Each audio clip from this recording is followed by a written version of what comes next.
الحمد لله نحمده ونستعينه ونستغفره ونؤمن به ونتوكل عليه ونعوذ بالله من شرور أنفسنا ومن سيئات أعمالنا من يهده الله فلا مضل له ومن يضلل فلا هادي له ونشهد أن لا إله إلا الله وحده لا شريك له ونشهد أن سيدنا وسندنا وحبيبنا وشفيعنا ومولانا محمدا عبده ورسوله صلى الله تعالى عليه وعلى آله وأصحابه وبارك وسلم. أما بعد فأعوذ بالله من الشيطان الرجيم. بسم الله الرحمن الرحيم. يا أيها الذين آمنوا اتقوا الله وكونوا مع الصادقين. وقال تعالى ألا إن أولياء الله لا خوف عليهم ولا هم يحزنون الذين آمنوا وكانوا يتقون. قال النبي صلى الله عليه وسلم اتق الله حيثما كنت وأتبع السيئة الحسنة تمحها وخالق الناس بخلق حسن وكما قال عليه الصلاة والسلام. صدق الله وصدق رسوله النبي الكريم. میرے محترم بزرگ اور دوستوں، سب سے پہلے آپ تمام حضرات کو عید مبارک. علامہ ابن حجر اسقلانی رحمۃ اللہ علیہ بخاری شریف کے بڑے شارح ہیں. ان کے بارے میں سید انور شاہ کشمیر رحمۃ اللہ فرماتے ہیں بخاری شریف کی حدیث کی شرح کا انہوں نے حق ادا کر. وہ فرماتے ہیں عیدین پر خوشی کا اظہار کرنا یہ دین کا شعار ہے. شعار کہا جاتا ہے وہ چیز جو سب کو نظر آئے. جیسے یہ مینار ہے، یہ شعار ہے. یہ مسجد ہے، یہ شعار ہے اسلام کا، جس کی توہین کی اجازت نہیں. حرمین شریفین کے سارے مقامات شعار اسلام ہیں، ان کی توہین کی اجازت نہیں. لہذا عیدین کے موقع پر خوشی کا اظہار یہ بھی دراصل دین کی سربلندی کا اظہار ہے. ہر قوم کے اللہ نے عید بنائی ہے اور اے ایمان والو تمہاری یہ عید ہے جس میں تم خدا کو راضی بھی کرتے ہو، عبادت بھی کرتے ہو اور آپس میں خوشیاں بھی مناتے ہو. عید کے دنوں کو کھانے پینے کا دن قرار دیا رسول اللہ نے اور روزہ حرام قرار دیا. زیادہ مبارکباد کہنا، خوش ہونا، خوشی منانا عیدین پر. میرے شیخ سے کسی نے کہا جب رمضان چلا گیا جی بڑا غم افسوس، ہمارے شیخ نے ڈانٹا کہ یہ بندگی ہے. جب اللہ فرماتے خوش ہو جاؤ تو تم خوش ہو جاؤ. اللہ کہتے کہ دعوت ہے اور تم بیٹھے یہ افسوس ہے. یہ دین کی فہم اس کا نام اور رمضان تھا. بڑی بات ہو بھائی. مولانا رومی نے فرمایا اے دوست جب وہ کہے بند جا تو بند جا، جب کہے کھل جا تو کھل جا. دے رکھا رمضان میں تو بندے رہے، اب کھول دیا تو خوب کھائیں گے پیئیں گے، خوشیاں منائیں گے. بھائی رمضان کرنے کے بعد ہی خوشی رکھی ہے نا. حج کرنے کے بعد خوشی رکھی. حج کے شکریہ میں بقرعید ہے اور رمضان کے شکریہ میں عید ہے، عید الفطر ہے. ہم نے اللہ نے اتنی بڑی عبادت کی توفیق دی. اللہ تیرا بڑا شکر ہے اور میں آپ کھاؤ پیو، اب تمہارے پر کوئی پابندی نہیں ہے، دن کھاؤ رات کھاؤ، اس وقت تم صبح سے شام تک نہیں کھا سکتے، اور ادھر تم نے حج کیا خوشیاں مناؤ۔ اے لوگوں، وہ تو وہاں پر ہیں دربار میں، ان کو تو ان کی عید وہاں ہے، اور جو یہاں پر ہے اس بات کو خوشی منائے کہ پورے عالم سے مسلمان اللہ کے دربار میں پہنچے۔ یہ دین کی، اس کو دین کی سمجھ کہتے ہیں، تفقہ فی الدین، بڑی اہم بات ہے۔ رسول نے فرمایا میں یرید اللہ بخیر، اللہ جس کو خیر کا جس سے ارادہ کرتے ہیں، جو فقہ فی الدین، دین کی سمجھ دیتے ہیں۔ ایک ہوتا ہے دین پر عمل، ایک ہوتا ہے دین کی سمجھ، کہ کس سمجھ سے عمل کر رہے ہیں۔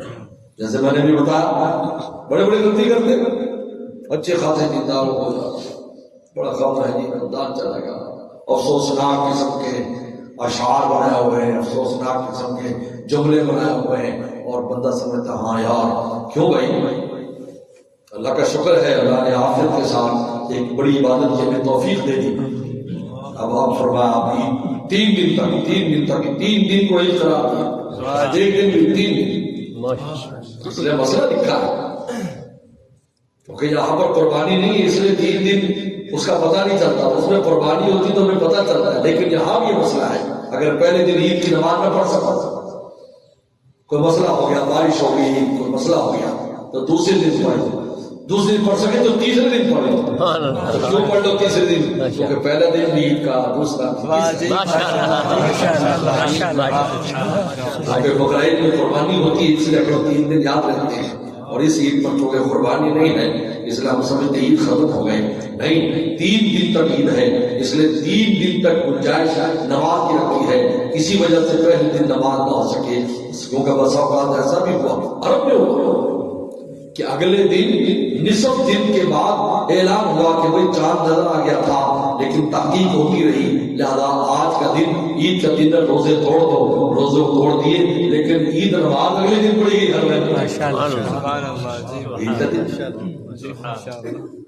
میرے دوستوں، اللہ تعالیٰ نے چونکہ ہمیں دنیا میں اپنی دوستی کے لیے بھیجا ہے کہ تم میرے دوست بن کر آؤ، یاد رکھو یہ بات، یہ نقطہ قلب میں بٹھا لو کہ ہم جب واپس دنیا سے جائیں تو اللہ کے دوست ہونے چاہیے، دوستوں کی صف میں ہو، نیچے ادنا درجے میں کیوں نہ ہو، لیکن ہو دوستوں میں، اس لیے بھیجا تھا غلام، جاؤ تم میرے غلام ہو جاؤ دنیا میں۔ اب دنیا میں اسباب دوستی دیے کہ اب تم میری دوستی حاصل کر کے آؤ، یہ کمال ہے ہمارا۔ اگر کوئی آدمی بغیر دوستی کے جائے گا کہتے اس کا پچھتاوا نہیں جائے گا،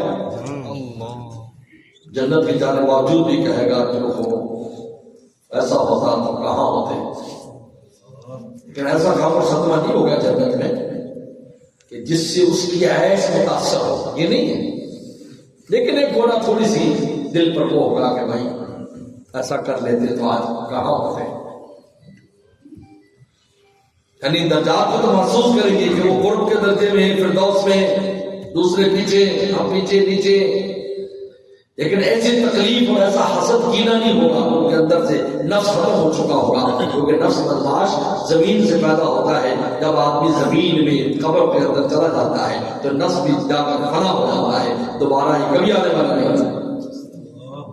جنت میں اور قیامت کے دن کوئی نفس کی کسی کی کوئی شرارت، کافروں کا نفس بھی ختم، وہ بھی وہاں جا کر کہے ہو ہم تو اللہ کو ماننا چاہتے ہیں، اللہ آپ اپنی زیارت ہی ہمیں کرا دیں، اللہ فرمایا نہیں ہم زیارت تمہیں نہیں کرائیں گے، یہ نفس زمین سے آتا ہے، یاد رکھو جسم کا حصہ ہے، روح کا حصہ نہیں ہے، روح اوپر سے آتی ہے، لیکن ہمارا نفس روح کو شکار کرتا ہے، شکار کر کے اس کو اپنے قابو کر کے اس روح سے اپنی مرضی کا کام لیتا ہے۔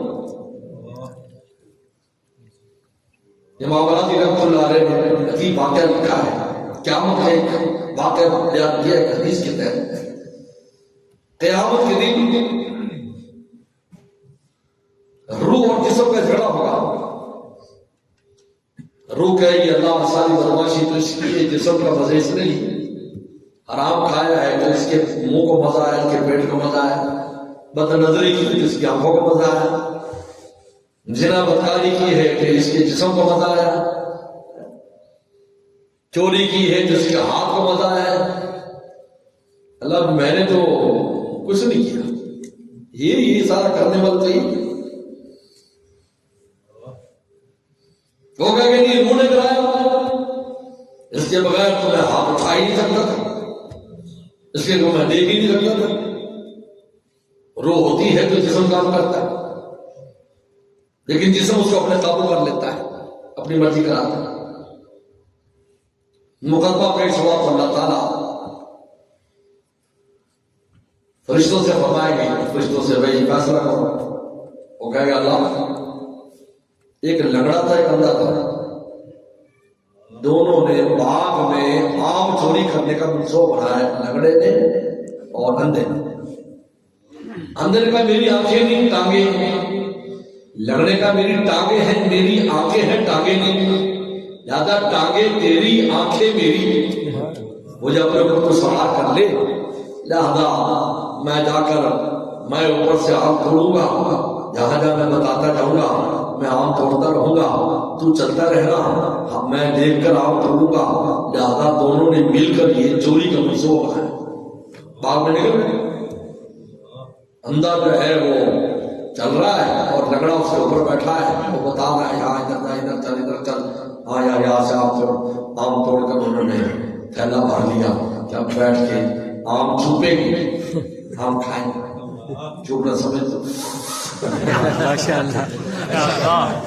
یہ دنیا میں یہ چوبنے کا منظر کہیں نہیں ملتا سوائے پاکستان کے. دنیا میں تو بڑے اس کو کاٹ کے پھر اس کو کانٹے کے ساتھ یا کسی چیز کے ساتھ کھاتے ہیں، ایسی چوبنے کا منظر یہاں ہے. کتنے چوبتے ہیں. ہمارے مولانا صاحب نے فرمایا کہ ہمارے علاقے ہندوستان میں ایک آموں کا علاقہ ہے، تو کہا کہ وہاں پر یہ مقابلہ ہوتا ہے کہ کتنے آم کھانے ہیں، تو چار پائی پر آدمی بیٹھ جاتا ہے، چوبتا رہتا ہے اور اس کے چھلکے پھینکتا رہتا ہے. جب چھلکے چار پائی کے برابر آ جاتے ہیں پھر چھوڑ جاتا ہے.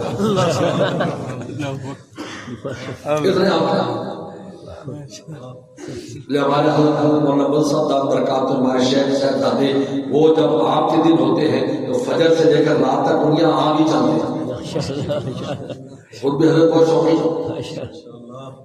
خیر مالی آ گیا، مالی آیا تو جلدی سے وہ لڑنا وہاں بیٹھ گیا، اندھا ادھر بیٹھ گیا، کھالا بھرا ہوا بیچ. جس نے کیا ہے لڑنے کا میں کیسے کر تو چل ہی میں نے نہیں پوچھا. یہ روح کی مثال ہے. اندر نے کہا کہ بھائی میں دیکھ ہی نہیں سکتا کہ کہاں آ لگے. وہ مالی سوچتا رہا کہ یار یہ پھیلا تو بھرا پڑا ہے، لڑنا وہاں بیٹھا ہے، اندھا یہاں بیٹھا ہے. نے کہا تم نے مل کے کاروائی کی ہے، لہذا دونوں کو درخت کے ساتھ باندھ کر دونوں کی پٹائی کی. تو فرشتوں نے جب یہ بات کی تو اللہ نے فرمایا اے روح اے جسم فیصلہ سن لو، دونوں نے مل کر مجھے ناراض کیا، دادے کو باندھ کر کھانا کا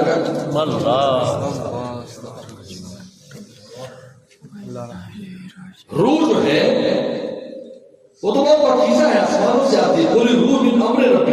آپ کبھی اس پر غور کریں. میں تو حیران ہوتا ہوں کہ روح ہماری کتنی پاکیزہ ہے جو امر رب سے بنی ہے. پوری روح من امر ربی. لیکن گندی اور غلیظ کون کرتا ہے؟ ہمارا جسم کر دیتا ہے، ہمارا نفس کر دیتا ہے. یہ جسم کیسے نفس یہ خراب کر دیتا ہے، گندی غلیظ اتنی غلیظ کہ اس روح کو پاک کرنے کے لیے جہنم میں ڈالنا پڑے گا. جسم کو نہیں، جسم تو ختم ہو جائے گا، روح وہاں جلے گی، روح کو پاک کریں گے دوسرا جسم دے کر. پھر جب وہ پاک ہو جائے گی پھر اس کو جنت میں بھیجا جائے گا، کیونکہ اس نے کلمہ پڑھا ہوگا اور کلمہ کنجی ہے، اور پھر آخر وہ کنجی اپنا کام دکھائے گی اور اس انسان کو جنت میں لے گی. لیکن گندی کتنی ہوگی وہ اس کو پاک کرنے کے لیے جہنم کی آگ استعمال کرنے کے لیے. یہاں تو سونے کو پاک کرنے کے لیے دنیا کی آگ استعمال ہوتی ہے، اور یہ وہ آگ ہے جس کو حدیث میں آتا ہے 70 یا 72 بار پانی میں سے گزار کر جہنم کی آگ کو، تو یہ تمہیں آگ دی گئی جس سے ہم لوہا بھی گرم کرتے ہیں اور لوہے کا میل بھی اتارتے ہیں، جس سے سونے کا میل بھی اتارتے ہیں، چاندی کا میل بھی اتارتے ہیں، گرم پانی کر کے کپڑوں کا میل بھی ہم اس سے اتارتے ہیں، یعنی اس کی گرمی کی یہ طاقت ہے ہماری میل اتار دے۔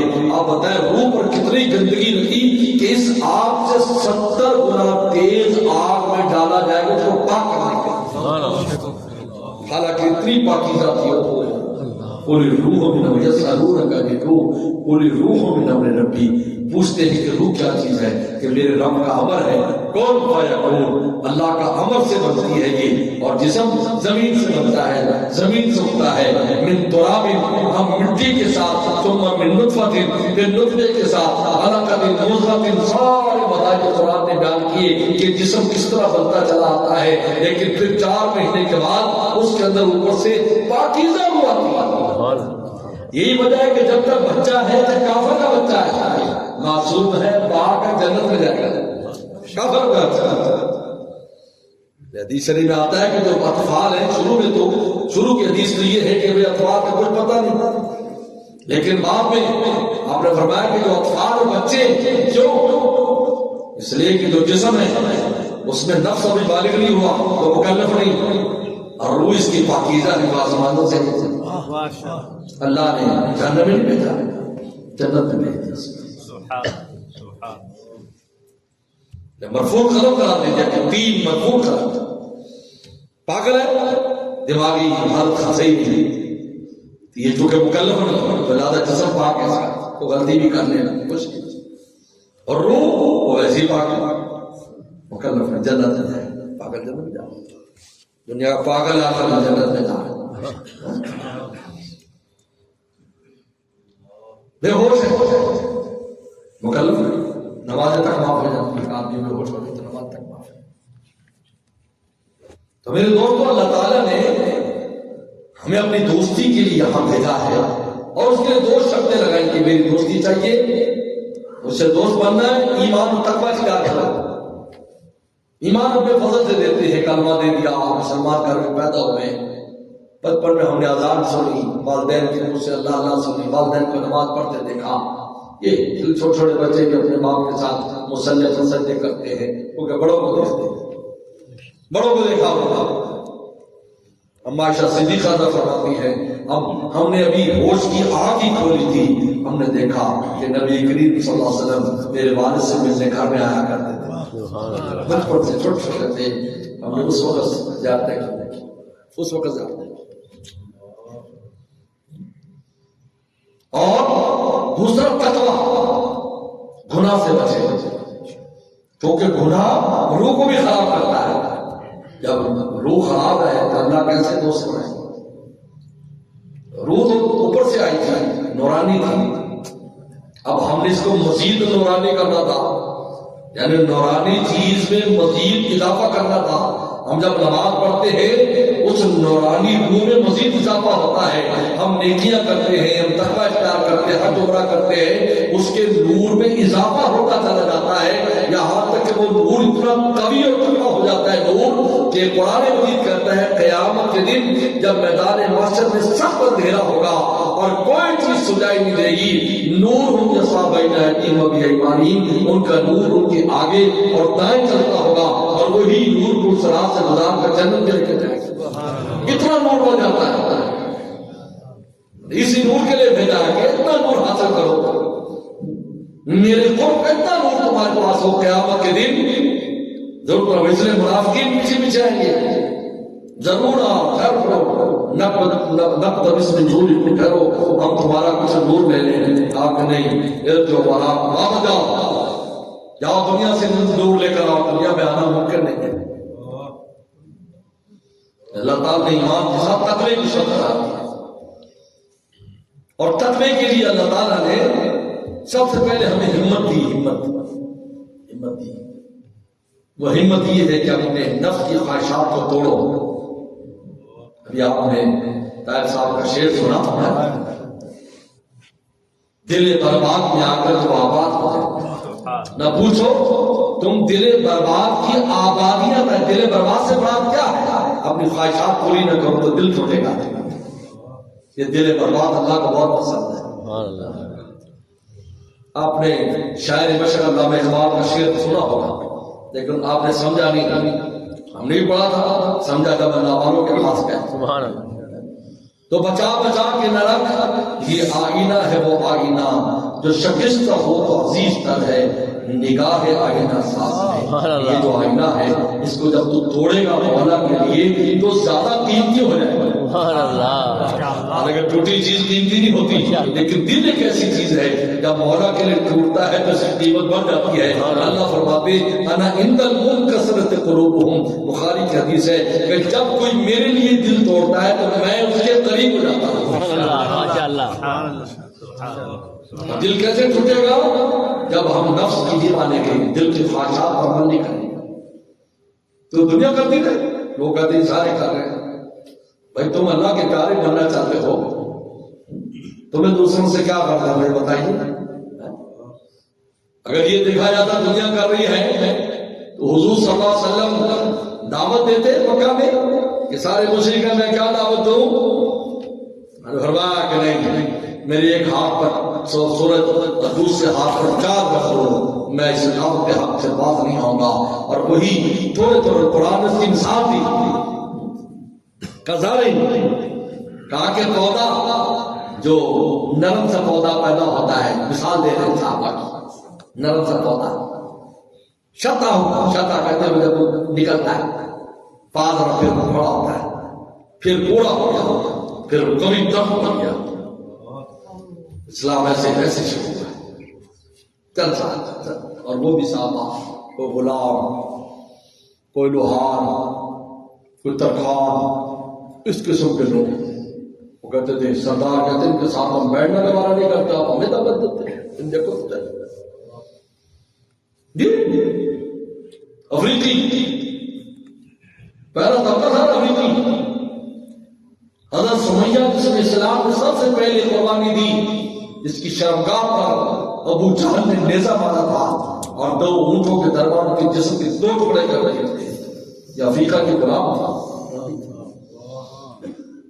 ان کے ہمارے یاسر بھی غلام تھے، وہ بھی افریقہ کے تھے. ان کا بیٹے عمار وہ بھی افریقہ کے تھے، یہ افریقی تھے سارے. حضرت بلال افریقی تھے. حضرت زمیرہ، حضرت ان کی آنکھیں مار کر اور نابینا کر دیا تھا ابو جہل نے، افریقہ کی تھا. ہم ان پر یہ ہم سردار یاد رکھو، یہ جو مکہ کے سردار تھے پورے عالم پر ان کی سرداری کی دھاک تھا. جہاں جاتے تھے سلام کرتے لوگ کہتے بھائی اللہ کے گھر کے پڑوسی. اس لیے جب تک وہ 70 سردار میدان بدر میں مارے نہیں گئے، مکہ والوں کے لیے ہدایت کا راستہ نہیں کھلا. وہ مارے گئے، ہدایت کا راستہ کھل گیا. سردار ہی کام کرتے ہیں. اللہ فرماتے جب ہم کسی قوم کو عذاب دیں اخبرنا مترفیہا ففسقوا فیہا، جو ان کے مترف اور بدماش ہوتے بڑے بڑے سرغنے اللہ کے نافرمانی کرتے پھر ہمارا عذاب آ جاتا ہے. اور جو رعایا ان کے پیچھے چلتی ہے، ان کے نعرے لگاتی ہے، وہ زندہ باد زندہ باد زندہ باد، بس پھر ہمارا عذاب آ جاتا ہے، اسے پکڑ دیتا ہے. میرے دوست پیغمبر صاحب نے اس کی قربانی کی. آج لوگ کہتے ہیں جی ماحول ایسا ہے. کیا مطلب ماحول کا بھائی؟ تم نے کس کو دیکھنا ہے؟ تم نے مولا کو دیکھنا ہے، ماحول کو دیکھنا ہے. یا آج ہے کل نکل نہیں تو پرسوں نہیں. یہ کیا ہے؟ ماحول پر بول کے چھا جاؤ.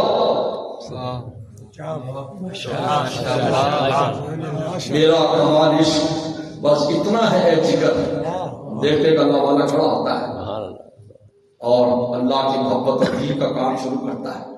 چند لوگ ساتھ ہوتے ہیں، پھر پورے عالم پر اس کا اثر پڑتا ہے. دارالعلوم دیوبند شروع ہو رہا ہے ایک درخت کے نیچے، ایک استاد ایک شاگرد ہے، اور بلڈنگ نہیں ہے، درخت ہے انار کا. ہاں پورے عالم پر اثر پڑتا ہے. جھوپڑیوں میں ابھی میں نے 2-4 دن پہلے رمضان ہوتا ہے، یہ جھوپڑیاں تھیں، ایک کچا کمرہ تھا، بس ایک کچا اور کچھ نہیں. جو ٹیلا تھا یہاں بیٹھے نا، یہ بہت بڑا ٹیلا تھا سچا.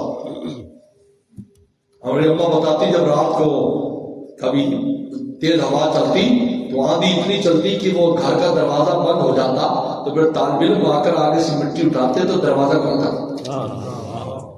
مفتی عبدالخالق صاحب مرحوم رحمۃ اللہ علیہ جو حیدرآباد مجھے انہوں نے خود بتایا کہ جب میں اولا ثانیہ میں پڑھتے تھے تو پھر ہم اس ٹیلے پر ہی سوتے تھے، رات کو پنکھے ونکھے ہوتے نہیں تھے. تو کہا کہ رات کو جب ہوا چلتی ہے بہت نیند میں ہوتے تو آدھی آدھی چارپائیاں اور منجیاں ٹیلے کو مٹی کے اندر دب جاتی تو صبح کو آگے ایک دوسرے کے ساتھ نکلواتے ہیں. کیسی بھاگو باہر ہے اللہ والے کون لگا کیسی بھاگو باہر کہاں تک اس کے اثرات ہیں. بلکہ بہاول نگر سب سے زیادہ جو سرچ کیا جاتا ہے پوری دنیا میں تو اس مدرسے میں سے کیا ہے. سب مانتے ہیں وہ جو اس فن کے ماہر ہیں، کہتے ہیں اگر آپ سچ دیکھیں بہاول نگر کی تو یہ اس کے لیے دیکھتے ہیں کہ جی مولانا صاحب کہاں رہتے ہیں، مدرسہ جامعہ کہاں ہے. بلکہ میں کہیں بھی جاتا ہوں کسی ملک میں تو فوراً کہتے ہیں حضرت آپ کا مدرسہ دکھائیں. اچھا یہ دیکھو یہ نظر آ رہا ہے.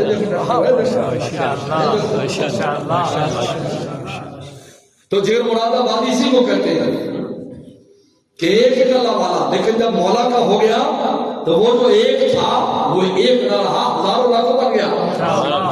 میرا کمال عشق بس اتنا ہے کہ سن لو اس کو بلے بات مولا کی ذات کا اپنے اوپر غالب کرو.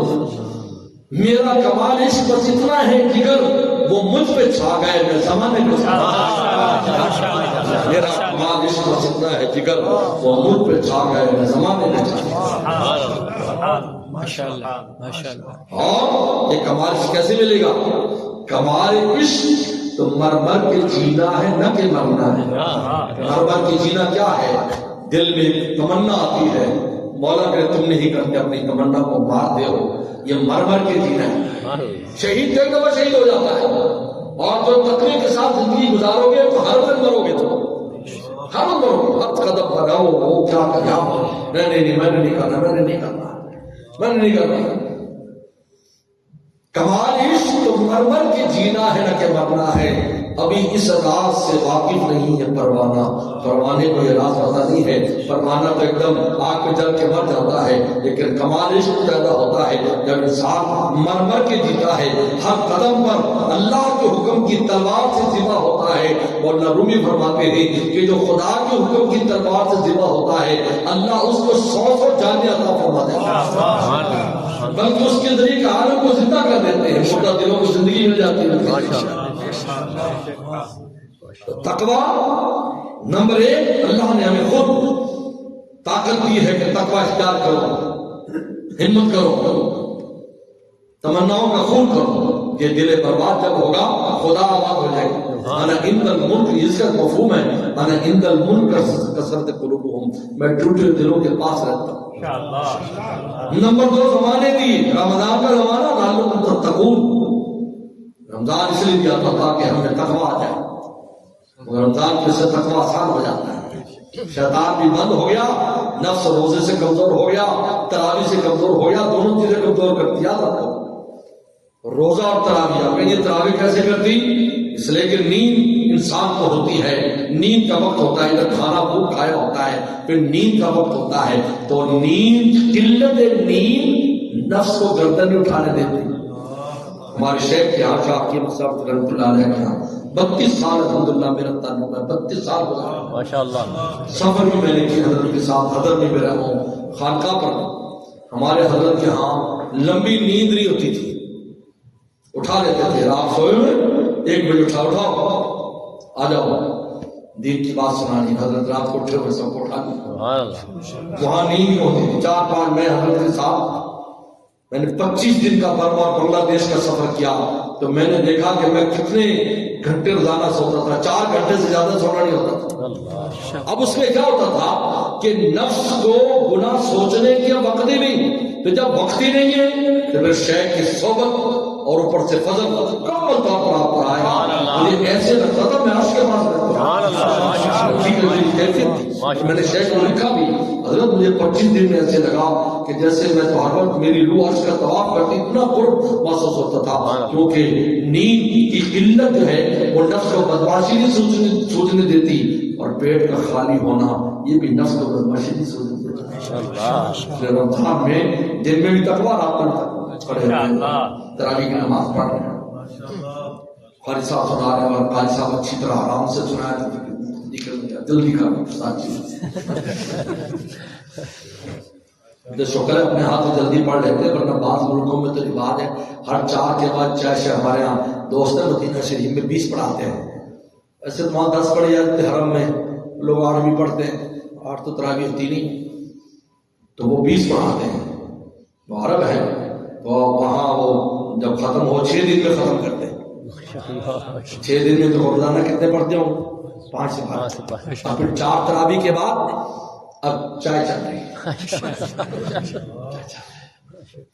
رات کو پھر سیل کے ٹائم میں فارغ ہوتے ہیں. یہ روزانہ ہے.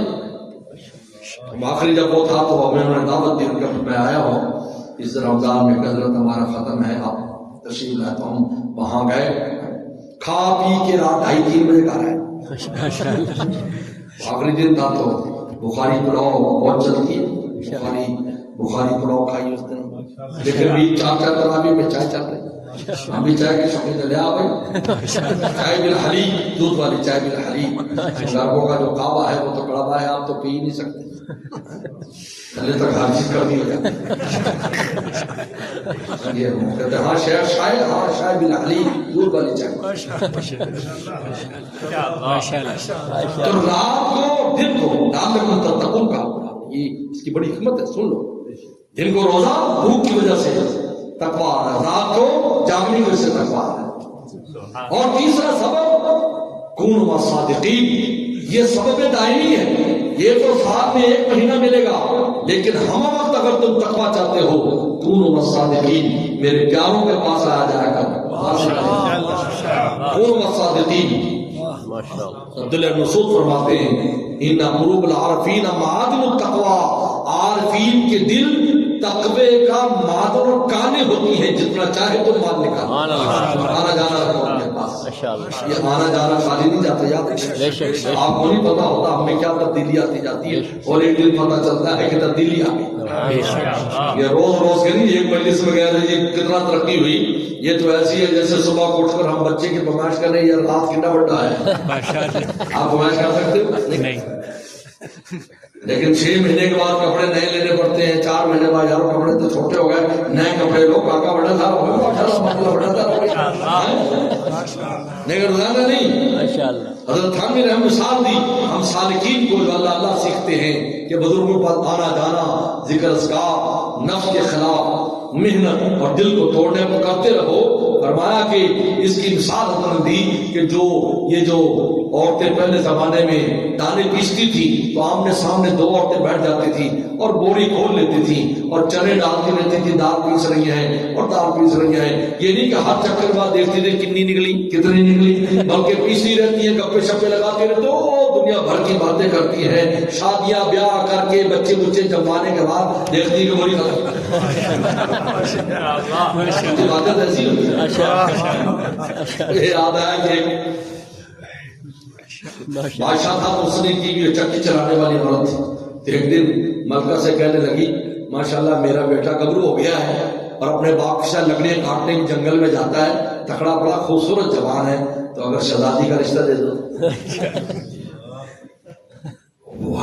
بھائی بادشاہوں کے رشتے تو بادشاہ مانگتے ہیں اور یہ چکی چلانے والی اور وہ بھی لکڑہارا اس کا بندہ لکڑیاں کاٹتا ہے اور وہ جوان بھی لکڑیاں کاٹتا ہے اپنے پاس سے جا کے جاتا ہے ساتھ.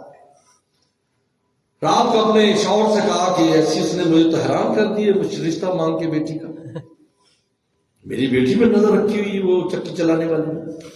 آج کا بہت ہنسا. بادشاہ سمجھدار تھا. پہلے بادشاہ آج کل کے بیوقوف نہیں ہوتے تھے انسان ہوتے تھے سمجھدار ہوتے تھے. اس سے سلطان عادل ان کو قرار دیا جاتا تھا اور ان کی توہین کی اجازت نہیں ہوتی تھی. آج کل تو بادشاہ تو نہیں ہے یہ تو گلی کوچوں میں سے لیا جاتا ہے. یہ سارے گلی مندوں کے سارے بالکونی میں سے بنتے ہیں بادشاہ تھوڑی بنتے ہیں. پھر وہ بھی 2-3 سال کے بعد پھر گلیاں ساڑھے نال کر رہے ہیں ساڑھے کو چاہ پی رہے ہیں، ٹھیکیداری ختم ہو جاتی ہے تو بس پھر اس کے بعد خیر بادشاہ نے وہ چکی وہاں سے اٹھوائی دوسری جگہ رکھ دی اور نوکروں سے کہا اپنے غلاموں سے کہ جگہ کھودو. جگہ جو کھودی تو اس کے ابا نے وہاں خزانہ دفن کیا تھا اصل میں نیچے. یہ اس سونے کا اثر تھا اصل میں جو اس مائی پہ پڑ گیا. اگلے دن وہاں چکی رکھ دی دوسری جگہ پر اور کہا کہ اس کو بند کر دو. پتہ چل گیا خزانہ لیکن اس کو بند کر دو. اور اگلے دن جب وہ مائی چکی چلا رہی تھی تو ملکہ نے کہا کہ ہاں کل تو نے رشتہ مانگا تھا ہماری بیٹی کا تو اس سلسلے میں بات کرنی ہے. تو توبہ توبہ توبہ کون پاگل ہوں میں آپ کی بیٹی رشتہ؟ ہم تو کمی کھا رہے نوکر چاہ کر ہم آگے نو نو نو نو نو. ملکہ نے کہا آیا میرے بادشاہ نے تو صحیح بات سمجھی.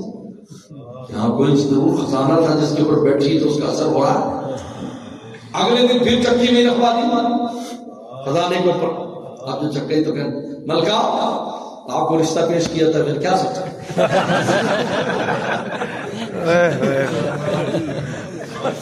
کہتے جو پیسہ ہے یہ بیٹھنے نہیں دیتا. اس لیے قرآن نے کہا کہ بدماش جو ہوتے نا امرنا مترف کہتے ہیں مالدار. عیاش لوگ امرنا مترف فیہا ففسقوا فیہا. پھر خدا کا عذاب آتا ہے. عام بندے میں طاقت نہیں ہوتی. ایسے بدماش ہوتے ہیں وہ بدماشیاں کرتے ہیں اور اپنے ساتھ عوام کو بھی لگاتے ہیں اور فرمایا ہمارا عذاب آ کر پوری بستی کو تباہ برباد کر دیتا ہے. ان کا مال ان کو بیٹھنے نہیں دیتا. اس لیے مسکین سکون سے. مسکین کسے کہتے ہیں؟ مسکین اور فقیر کا فرق فقہی طور پر کیا ہے؟ مسکین سکون سے جن کو کوئی پیسہ نہیں نہ بیٹھے. ایک گاؤں دیہات میں جب فصل کے پیسے آتے ہیں تو بازار کی مارکیٹ بھری ہوتی. گھرے نہیں بنتے. آگے 4 روپے لٹا دیے جب لٹا دیا 4 مہینے نظر ہی نہیں آتے. مسکین سکون سے جس کے پاس کوئی پیسہ نہ ہو اور فقیر جس کے پاس ضرورت پیسہ تو ہے لیکن ضرورت پوری نہیں ہوتی. یہ فرق سمجھو. للفقراء والمساکین قرآن نے کہا فقیروں کو اور مسکینوں کو ان دونوں میں فقہی فرق ہے کہ فقیر وہ ہے جس جو مستحق زکات تو ہے اس لیے مستحق پیسہ تو ہے لیکن اتنا نہیں ہے کہ جس سے وہ اپنا گزارا کر اس کو تم زکات دے. سو مسکین جس کے پاس کچھ بھی نہیں ہے مٹی کے اوپر. اس لیے مسکین ذا متربہ مسکین مٹی والا سکون سے کیونکہ پیسہ نہیں سکون سے بیٹھا جو پیسہ جب چلیے آپ کسی پاس. ہمیں یاد ہے ہم جب طالب علم تھے بلوری ٹاؤن میں تو مدرسے کا کھانا کھاتے تھے. ہم مدرسے میں بکرے کا گوشت پکتا تھا. اس گوشت کو بڑھانے کے لیے پتہ کیا کرتے تھے؟ ہم کہتے یار اتنے ساری گاد اور شوربہ. تو ایک دن میں نے دیکھا کہ پورا ٹرک بھر کے پیٹھے کھایا. پیٹھے پتہ چلا وہ پیٹھا کاٹ کے اور اس کو گرینڈ کر کے اس گوشت میں ڈالا جاتا تھا تو سالن بڑھ جاتا تھا.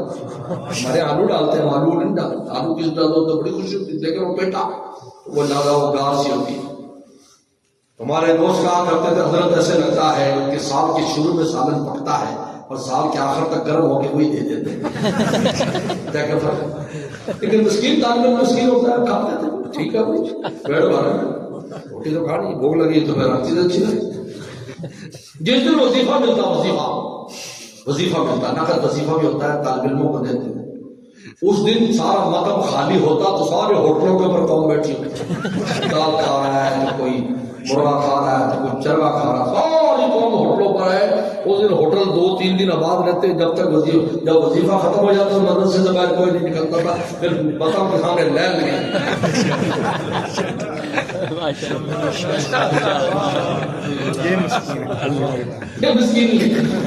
مسکین بن جاتے تھے. وہ پھر فقیر کو کچھ پیسہ ہوتا تھا آیا پیسہ ہوتا عجیب ترتیبیں سارے مزے چکھے. بڑی نکتے کی بات کہتا ہوں جو میں نے شیخ سے سنی اپنے شیخ اور مرشد سے شروع سے الحمدللہ آج تک کسی عالم پر مال کی وجہ سے بدگمانی مجھے نہیں ہوئی. کبھی بدگمانی الحمدللہ کہ مال کہاں سے آیا. اس لیے میرے شیخ نے فرمایا اپنے بڑوں کا یام مجاہدے کو دیکھو، اس وقت نہ دیکھو جب دنیا ان کے قدموں میں، صحابہ اکرام پیٹ پر پتھر باندھتے تھے، پھر قیصر و کسریٰ کی سلطنتیں ان کے قدموں میں تھی۔ اگر کوئی ان کو یہ دیکھتا کہ یار یہ تو بادشاہ لوگ ہیں، قیصر کی سلطنت اور کسریٰ کی سلطنتیں ان کے ساتھ پاس ہیں، حبشہ کی سلطنت، مصر کی سلطنتیں ہیں، تو وہ صحابہ کی حقیقت نہیں سمجھ سکتے۔ وہ دور دیکھو جب پتھر باندھ کر رسول اللہ کے پاس آتے اور روتے اللہ کے نبی کہ دیکھو ایک پتھر بتا ہے، رسول اللہ اٹھاتے کہا کہ تمہارے نبی کے پیٹ پر 2 پتھر بندے۔ کبھی بزرگوں کو بدگمانی نہ کرو، یار مال کتوں آیا؟ میاں خدا کے لیے مجاہدے کیے، اللہ کے لیے اللہ ہم سے مجاہدے کرائے تو پوری دنیا کا لوگوں ملا کے ڈال دے۔ شراب بھی خوش ہوتا ہے گاؤں میں، بتاؤ ہم آپ کے کسی گاؤں میں چلے جائیں تو تم دیسی گھی میں دیسی مرغا پکاؤ گے یا نہیں؟ ہمارے لیے محبت ہے، ہم ہو گئی طالبین میں چائے بھی نہیں ملاتا تھا، 10 دن تک چائے کے پیسے نہیں ہوتے تھے، 10 دن تک کہ چائے پیے، اور چائے میں 6 چائے بنانا پیتا تھا کیونکہ میں جانتا بہت تھا پڑھائی کی وجہ سے، اللہ کا شکر پڑھائی کی وجہ سے 6 چائے اور پیسے نہیں، اور چائے کتنی کی آتی؟ 8 آنے کی، 8 آنے نہیں۔ وہ کہتے یار کچھ چائے یا نہیں، سر کچھ چائے نہیں بلاتا یار کوئی۔ اب میں کراچی جاتا ہوں ایئرپورٹ پر 6 گاڑیاں آ جاتی ہیں، ہمارے ساتھ چلو ہمارے ساتھ چلو، میں کہتا ہوں یہ بڑی پرانے قرضے دے رہے تو کراچی میں آپ ساتھ آؤں کبھی بدگمانی نہ کریں۔ سن لو، نکال دو اس کو، بدگمانی سخت گزر ہے، عام مسلمان سے بدگمانی حرام ہے، تو علماء صلحاء سے بدگمانی تو سخت گزر ہے۔ اللہ کے لیے کیا مشکل ہے؟ آپ سوچ نہیں سکتے، سوچ نہیں سکتے آپ نے جب مجاہدے کیے پھر اللہ نے پوری دنیا ان کے قدموں میں لا کر ڈالے۔ صحابہ کی مثال ہمارے سامنے، ان کے اولادوں نے حکومتیں کی۔ عباسی کون تھے؟ عباس کی اولاد ہے۔ اموی کون تھے؟ عثمان غنی کی اولاد ہے۔ حکومتیں کی پورے عالم پر انہوں نے۔ والذین جاہدوا فینا لنہدینہم سبلنا، جو مجاہدہ کرے گا ہم دین اور دنیا کے ہر راستے کی طرف ان کو ہدایت تکونوا مع الصادقین کی سبب آنا جانا رہتا ہے، بس آپ کا کام ہے آنا جانا۔ خود بھی محنت کرو، نفس کو کنٹرول کرو، ذکر اذکار کی بندی کرو، آنا جانا رکھو، انشاءاللہ ایک دن خود تمہارا قلب محسوس کرے گا یہ کون آیا میرے دل میں کہ دینی پڑ گئی نوشفا محفل کی، پتنگوں کی ادھرنے لگی چنگاریاں دل کی۔ وآخر دعوانا ان الحمدللہ۔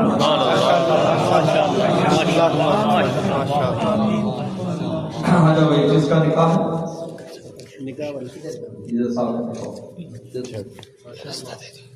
علی 12 اپریل 2026 بروز اتوار 10 بجے دن حج ٹریننگ ہے، 12 اپریل بروز اتوار۔ پریشانیاں نہ کرو چند بھائی،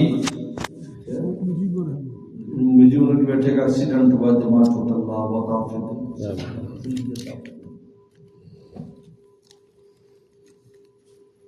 داخلہ شروع ہے جامع مسجد خضرہ محلہ شہزاد نگر میں، دراز دینیا میں، جو داخلہ لینا چاہیں تو آ جائیں۔ بول انعام اللہ آپ کا نام ہے؟ بل محمد اشرف کی عمیرہ نذیر دختر محمد نذیر آپ کی بیٹی، محمد جعفر ولد غلام محمد ماموں کا ہے جعفر، ہاں تھوڑا آگے محمد شکیل محمد اقبال صاحب، محمد اسد مدنی بن محمد نذیر صاحب، تھوڑا سا قریب 20,000 روپے ماہر ہے، 20,000 ٹھیک ہے، چاندی کافی سستی ہوگی، ساتھ پہ چلیے ٹھیک ہے۔ ہاں جی محمد جعفر صاحب اجازت ہے جی؟ اللہم صلی علی رسول الکریم، اما بعد فاعوذ باللہ من الشیطان الرجیم، بسم اللہ الرحمن الرحیم، یا ایھا الناس اتقوا ربکم الذی خلقکم من نفس واحدۃ وخلق منها زوجها وبث منهما رجالا كثيرا ونساء واتقوا الله الذي تساءلون به والارحام ان الله كان عليكم رقيبا۔ وقال النبي صلى الله عليه وسلم النکاح من سنتی فمن رغب عن سنتی فلیس منی او کما قال علیہ الصلوۃ والسلام صدق اللہ صدق رسولہ النبی الکریم۔ نام مولوی نام اللہ عبد اشرف صاحب میں نے آپ کا نکاح حمیرہ نذیر دختر محمد نذیر کسان نے باعوض مہر 20,000 روپے مؤجر عدت طلب کیا، کیا آپ نے حمیرہ نذیر دختر محمد نذیر کو اپنے نکاح میں قبول کیا؟ جی قبول ہے۔ قبول کیا؟ قبول کیا۔ ماشاءاللہ۔ لو جی اللہم لک الحمد کما صلی اللہ علیہ محمد وغفر بنا کما تغفر لنا التقوى والمغفرہ ربنا ظلمنا انفسنا وان لم تغفر لنا وترحمنا لنكونن من الخاسرين اللهم انا نسألك الهدى والتقى والعفاف والغنى اللهم اعصنا عاقبتنا في الامور كلها واجرنا من خزي الدنيا وعذاب الآخرة۔ یا اللہ اس نکاح کو بہت مبارک فرما، اس نئے جوڑوں کو برکتیں محبتیں محبتیں نصیب فرما، دنیا اور آخرت کی رفاقت نصیب فرما، شریعت مطہرہ پر زندگی گزارنے کی توفیق عطا فرما۔ یا اللہ اس نکاح میں ان کے ایمان کی تکمیل کا ذریعہ فرما، اعمال صالحہ میں ترقی کا ذریعہ فرما، رزق حلال میں فراوانی کا ذریعہ فرما۔ یا اللہ صلاح و تقوی والی اولادوں کا ذریعہ فرما، دونوں خاندانوں میں محبت اور محبت عطا فرما۔ یا اللہ والدین کے لیے خوب خوشیوں کا ذریعہ فرما۔ یا اللہ ہم سب کو اللہ والا فرما، تقوی کی دولت میں نصیب فرما۔ یا اللہ خون تمنا کرنے کی ہمت عطا فرما۔ یا اللہ اپنے گروہ کی صحبت کی ہمیں توفیق عطا فرما۔ یا اللہ رمضان میں ٹوٹی پھوٹی باتوں کو قبول فرما، جو تقوی کا نور حاصل کیا اس کو برقرار فرما، اس میں اضافہ فرما، زندگی میں بار بار عیدیں اور بار بار رمضان ہمیں نصیب فرما۔ یا اللہ حج کے مہینے شروع ہو چکے ہیں، بہت سے احباب دوستوں نے حج کے لیے پیسے جمع کرائے ہوئے حج پر جانا ہے۔ یا اللہ اور سب کے حج کو حج مبرور فرما، مقبول فرما، اور یا اللہ یہ جنگ و جدال کو ختم فرما، عالم اسلام میں امن اور آشتی پیدا فرما، حرمین شریفین کی خوب یا اللہ حفاظت فرما۔ یا اللہ مدرسے شروع ہونے والے، اس ادارہ بھی شروع ہونے والا ہے، عافیت کے ساتھ اس مدرسے کی اس کے شاخوں کے اور تمام مدارس کی ابتدا عافیت کے ساتھ فرما، اور پورے عافیت کے ساتھ پورے سال کو تعلیم مکمل فرما، عافیت کے ساتھ اختتام فرما۔ یا اللہ خوب طلبہ اور طالبات کا رجوع فرما۔ یا اللہ عصر بصری جیسے اللہ والے، رابعہ بصریہ جیسے اللہ والیاں پیدا فرما۔ یا اللہ اس کی شاخوں کو دگنی راجوری ترقی عطا فرما، ہم سب کو اپنے اپنے مقاصد میں خوب کامیاب فرما۔ ہمارے بارگاہ اساتذہ مشائخ عزیز و قاری سب کی مغفرت فرما، بیماروں کو شفا عطا فرما، ہر طرح کی پریشانیوں کو دور فرما۔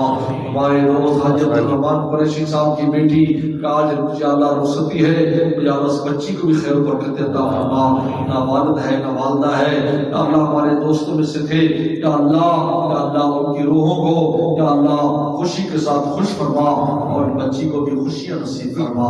یا اللہ محبت اور محبت نصیب فرما، ہم سب کو ہر طرح کی عافیت نصیب فرما، ہمیں بھی ہمارے اولادوں کو قیامت تک کی نسلوں کو اللہ والا فرما، اپنے اولیاء میں فرما۔ اللہ دنیا سے جائے اپنی ولایت اور دوستی لے کر جائے، ہماری مدد اور نصرت فرما۔ ربنا تقبل منا انک انت السمیع العلیم، صلی اللہ تعالی علی خیر خلقہ محمد و آلہ وصحبہ اجمعین۔ مبارک